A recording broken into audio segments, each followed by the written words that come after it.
আজ থেকে কার্যকারিতা হারাচ্ছে গণভোট সহ ২০টি অধ্যায়। এই হলো বিএনপির অবস্থা। আসলে বিএনপিকে নিয়ে ভিডিও টিডিও করা যাবে না, পোস্টও করা যাবে না। কারণ যে কোনো সময় তারা গুমটুম করে ফেলতে পারে। আসলে এটা তো তাদের কাছে বৈধ, বুঝছেন?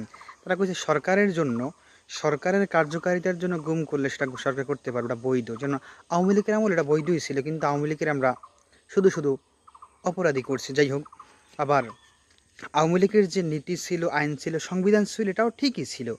শুধু আওয়ামী লীগকে আমরা অবৈধ বলছি, এটা হচ্ছে মূল কথা। কিন্তু বিএনপি এটা করলে এটা অবৈধ না। বিএনপি আওয়ামী লীগের আইন মানবে, সংবিধান মানবে, সব কিছু মানবে, সব ঠিক আছে। শুধু শেখ হাসিনার ভালো লাগে না। শেখ হাসিনার চেহারা কি খারাপ এই জন্য ভালো লাগে না, আর কিসের জন্য লাগে না এটা বুঝি না। কারণ শেখ হাসিনার সবই তো ভালো লাগতেছে, আইন সংবিধান, শেখ হাসিনা যেটা দিয়ে স্বৈরাচারী করছে সবই তো ভালো লাগতেছে। শুধুমাত্র শেখ হাসিনাকে ভালো লাগতেছে না। যাই হোক, আপনাদের জন্য অভিনন্দন রইল। খুব শীঘ্রই আপনাদের সাথে আবার দেখা হবে।